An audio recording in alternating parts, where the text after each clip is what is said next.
अ, महाराष्ट्राचे मुख्यमंत्री फडणवीस साहेब सी-एम साहेबांना मेल केलेला आहे. डी-सी-एम साहेबांना मेल केलेला आहे. कोल्हापूरचे आपले आय-जी साहेब त्यांनाही मेल केलेलं आहे आपण आज. आणि पालकमंत्री आपले शंभूराज देसाई त्यांना हे लेटर इन्व्हर्ट केलेलं आहे निवेदनाचं. आणि एस-पी साहेब आहेत शासकीय कामानिमित्त कोल्हापूरला गेलेले. त्यामुळं ॲडिशनल एस-पी मॅडम जे आहेत त्यांना आता मी निवेदन दिलेलं आहे. आणि जे गुटखा तर चालूच आहे विक्री, गुटख्याबरोबर जो गांजा आणि ज्या एमडीच्या गोळ्या आहेत हे रोकड्या संदर्भात मी मॅडमला निवेदन दिलेलं आहे. आणि मी काल मुंबईमध्ये DRI टीमशी पण बोललेलो आहे मी, कारण DRI टीम रेड करायला रेडी आहे. जर पोलीस प्रशासन माझी अपेक्षा आहे किंवा माझं विश्वास आहे सातारा पोलिसांवर, की आजपर्यंत लहानपणापासून इथे आहे मी पाहतोय सातारा पोलीस, विश्वास आहे माझा. पण जर महिन्याभराचं त्यांनी कारवाई जर नाही केली तर मी DRI टीम डायरेक्ट घेऊन येणार, मी डायरेक्ट ऑपरेशन करणार आहे. कारण मला माहिती कुठे गांजा विकतात, कुठे एमडी विकतात. कसं आहे की मेट्रो सिटीपासून हे माझ्या राजधानी साताऱ्यापर्यंत आलेलं आहे. राजधानी साताऱ्यामध्ये येऊन शाळा कॉलेजपासून तुमच्या आमच्या घरापर्यंत यायला वेळ लागणार नाही. तर मी काय सामाजिक कार्यकर्ता आहे आणि माझे देव श्रीमंत छत्रपती उदयन महाराजांचे आशीर्वाद घेऊनच मी कोणतेही काम करतो.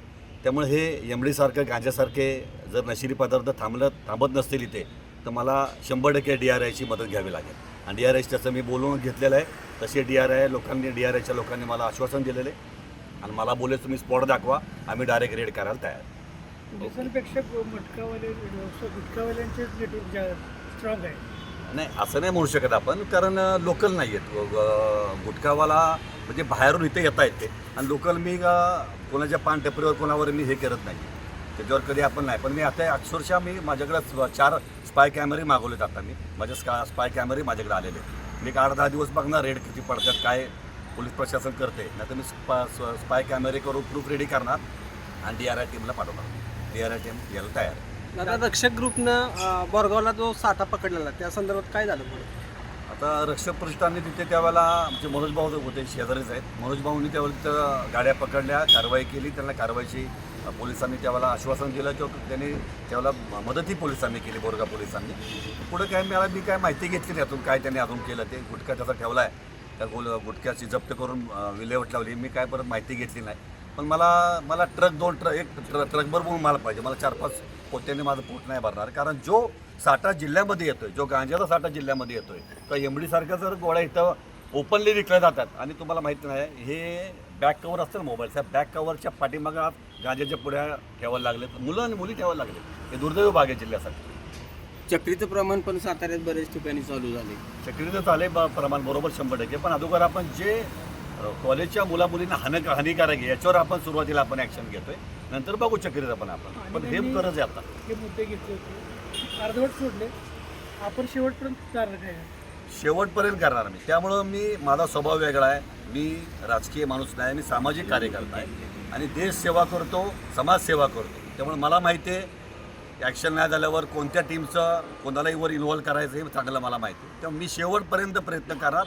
आणि जोपर्यंत इथं गांजा पूर्ण सातारा जिल्ह्यात गांजा बंद होत नाही, गुटखा बंद होत नाही, ते एमडीच्या गोळ्या बंद होत नाही, तोपर्यंत माझं आंदोलन किंवा हे जे आम्ही रक्षक प्रतिष्ठानच्या लोकांनी जे आज चालू केलं आहे हे आम्ही बंद करणार नाही. कारण मला कुठे इलेक्शन उभं राहायचं, त्यामुळं कारण एक तुटपुंजेच जिल्ह्यामध्ये 1000 व्यावसायिक असतील, गुटखा विकणारे, गांजा विकणारे, एमडी विकणारे. त्यामुळे इतक्या लाख लोकांना मी वेटी धरू शकत नाही. लक्षात ठेवा, लहान मुलांचा विषय. त्यामुळे मी माफच नाही करू शकत, थांबूच शकत नाही. ओके, मला आता आश्वासन दिलं आहे मॅडमने, स्वतः कोम्बिंग त्या ऑपरेशन केलेलं आहे आणि उद्याही मॅडम करणार आहेत. त्यामुळे ॲडिशनल SP मॅडम खूप मला चांगल्या वाटतात, त्यांचं कामही चांगलं आहे. मी त्यांच्याकडून आशा व्यक्त करतो. दादा, नार्कोटिक्स डिपार्टमेंट असेल, अन्न औषध प्रशासन असेल, खरं तर यांची प्रमुख भूमिका आहे याच्यामध्ये, मात्र ती कुठंच याच्यामध्ये दिसून येत नाही. या संदर्भात आपण काय सांगू? काय आहे की सगळ्यात महत्त्वाचं डेअरिंग पाहिजे आपल्याला. ते डेअरिंग माझ्यामध्ये वाघाचं काळज घेऊन जन्मलेला माणूस आहे मी. तर मी काय कुठं मागं पडणार नाही, लक्षात ठेवा. त्यामुळे मी हे शेवटपर्यंत लढा हा माझा कायम राहणार.